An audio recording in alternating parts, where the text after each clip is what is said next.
और चलिए खबरों में आगे बढ़ते हुए बात करते हैं राजधानी रायपुर की, जहां सबसे बड़े सरकारी अस्पतालों में शामिल डीकेएस अस्पताल में रोज हजारों मरीज इलाज के लिए पहुंचते हैं, लेकिन उनके साथ आने वाले परिजनों के लिए आज भी ठहरने की समुचित व्यवस्था नहीं की गई है।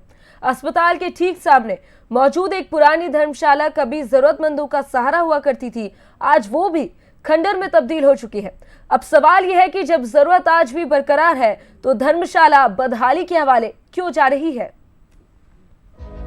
डीकेएस अस्पताल के पास खड़ी ये जर्जर इमारत सिर्फ ईंट और सीमेंट का ढांचा नहीं है, ये उन हजारों लोगों की यादों का हिस्सा है जिन्हें कभी यहाँ राहत और सहारा मिला था। अविभाजित मध्य प्रदेश के दौर में ये धर्मशाला दूर दराज से इलाज के लिए आने वाले मरीजों और उनके परिजनों के लिए आश्रय स्थल हुआ करती थी, लेकिन समय बदला और इसकी तस्वीर भी बदल गई। देखरेख के अभाव में धर्मशाला खंडहर में तब्दील हो गई। ये जर्जरता भरी जो बिल्डिंग आप देख रहे हैं, आप देखिए किस तरीके से आज इस बिल्डिंग की हालत आपको नज़र आ रहे हैं। लेकिन समय के साथ यह धर्मशाला उपेक्षा का शिकार होती चली गई और वर्षों से उपयोग नहीं होने के कारण भवन जर्जर हो चुका है। जगह जगह दीवारें टूट चुकी हैं और परिसर खंडहर में तब्दील हो गया है। हैरानी की बात तो ये है कि धर्मशाला की जरूरत तो आज भी खत्म नहीं हुई, लेकिन डीकेएस अस्पताल में रोज प्रदेश के अलग अलग जिलों से मरीज पहुंचते हैं। उनके साथ आने वाले परिजन अब अस्पताल परिसर, पार्किंग और शेड के नीचे रात गुजारने को मजबूर हैं। भीषण गर्मी हो या बारिश या फिर सर्द रातें, कई परिवार खुले आसमान के नीचे समय बिताते हैं, क्योंकि उनके पास न रहने के लिए कोई रास्ता है और न कोई सुरक्षित विकल्प।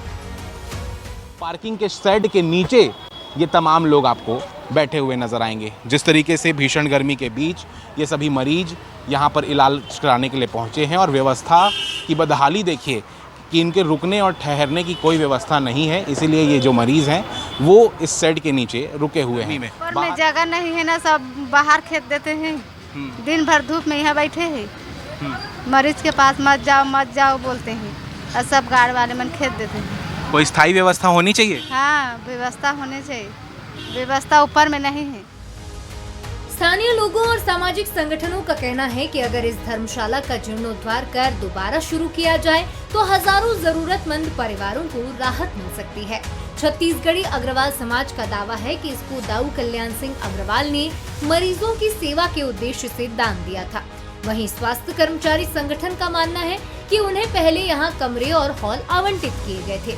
अब सबसे बड़ा सवाल यही है कि मरीजों और उनके परिजनों की सुविधा आखिर प्राथमिकता कब बनेगी।